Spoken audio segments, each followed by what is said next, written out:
You here to tell the truth and nothing but the truth, or so help you God? I'm here to tell the truth and nothing but the truth, or so help me God, okay? Let's keep it real. Hey, love, how often are you lying to yourself? I am Phoenix Jackson, and thank you so much for joining me here for another episode and a quick 10-minute note in Unfolding Us. Today, I want to talk to you all about a truth that most people bypass, and that's the reality that we lie to ourselves. Most humans, if not all humans, in small ways, shapes, and forms, lie to themselves. We do it in small ways. I'm fine. I got it. I'm okay. It's cool. I can handle it. No, yeah, I'm all right. That didn't bother me at all. You just broke my toe and broke my ankle, but that didn't bother me. I'm cool. And we do it in big ways, staying in the wrong jobs, staying in the wrong relationships, agreeing to things in our relationships and our companionships that we really don't want to do, the wrong story because the lie feels safer than the truth. It's safer to tell that lie than it is to tell the truth. It's human, it's normal. But here's the problem. See, it's one thing to lie to other people. People do that all the time. Some people lie like they pass gas, honey, daily and often, depending on what they eat. Okay. But lying to yourself, that's different. That's different. A self lie is when you know the truth in your gut and you still go against that. A self lie is you know that something should be done a certain way, but you go in this direction. A self lie is I'm going to vote for this because this is what I know, although your soul is telling you to do this. But you choose a version of reality that feels more comfortable. Self deception is always about comfort. And sometimes you have to do that for a reason. Sometimes you're in survival mode, and survival mode is real. But what you can't do is forget that you're lying to yourself. Never forget that you're lying to yourself. And we're discovering that and talking about that on this episode of Unfolding Us. The danger isn't in the lie itself, it's forgetting that you told it. Because the moment you forget that you're pretending, you start weaving your whole life around this narrative and this untruth. And the more you wrap yourself in that false story, the more broken things become. The more you manifest things that are outside of what you should be, the more you become a piece of yourself and not the whole part of yourself. Your decisions, your relationships, and your peace of mind become affected. Now, people do it. People do it online. People do it in reality. And 90% of the celebrities have done it. They have built an identity based on what they wanted to create and what they wanted you to see, even if it's inaccurate or inauthentic to who they actually are. They they have something in their brain that is so, I would say, brilliant and succinct that it knows how to separate and be this over here and this over here. I'm this in the world and I'm this at home. And we all have a little piece of that because who we are at our jobs is probably very different from who we are at home. Who we are in the corporate world is probably very different from who we are when we're dealing with our family and our children, right? But the more you wrap yourself in a false story, the more broken things do become. And your decisions, your relationship, and your peace of mind do get impacted. You can build an entire identity on a lie and one day wake up realizing that everything that looks good on the outside is empty as heck on the inside. Oh my God.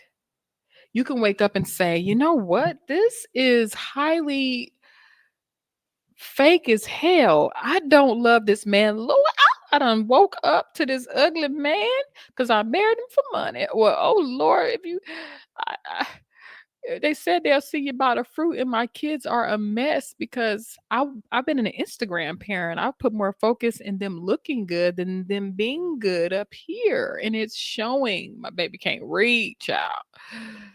Yeah, it's people who build entire identities based on a lie.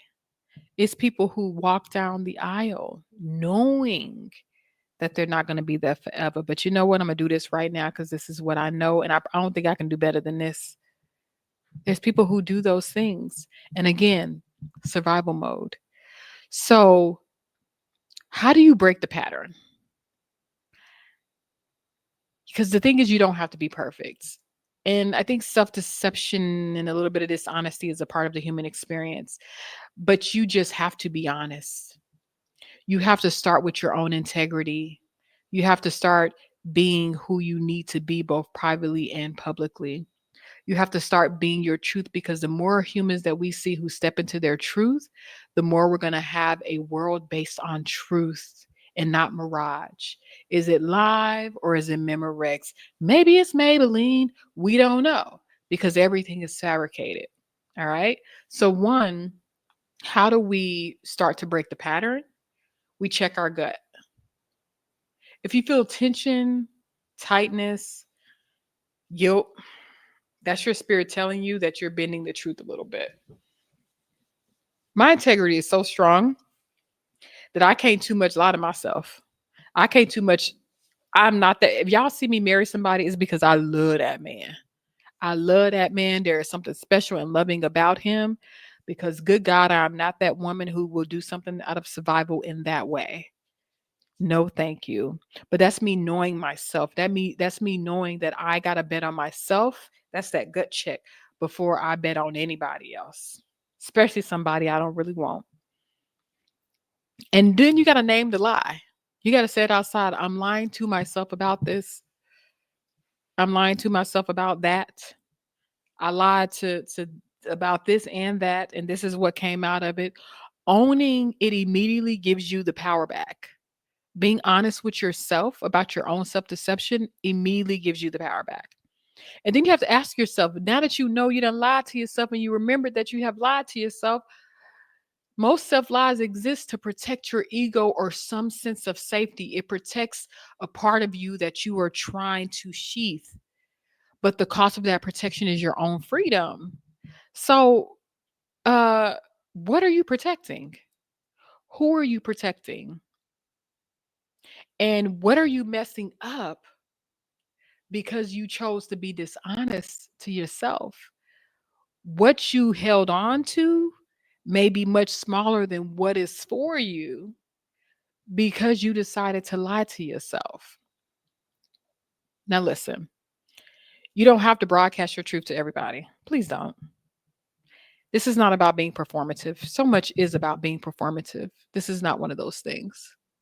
But you do owe it to yourself to not hide it from you. Because once you start telling yourself the truth, you don't have to perform. You don't have to put on the mask. You don't have to remember who you lied to. You get to live clear, light, and unfolded, right? So, in this week's reminder, I can't believe I'm saying this, but it's okay to lie to the world if you must. Just a little bit. Don't be out here doing, but never lie to your own spirit. Forget about it. Never lie to your own spirit and forget about it. Always remember that you have lied to yourself about that situation and circumstance. And to be honest, it's a chain reaction. Once you are honest with yourself, and as you unfold, you become way more honest with other people. And then you're going to look around and you're going to be like, wow, I'm honest with everybody. Can you do this? No. And this is why. No, I don't have a sick grandmother. No, this ain't it. I'm just going to go spend time with my man. I want to spend time over here. Thank you. We start to be honest with ourselves, and we start to be more honest with everybody else. So, I wanted to share that with you all today. Thank you so much for being here. I will see you this time next week. And remember to like, share, and subscribe. I thank you so much for being here. I'm Phoenix Jackson with Unfolding Us, and I will talk to you soon.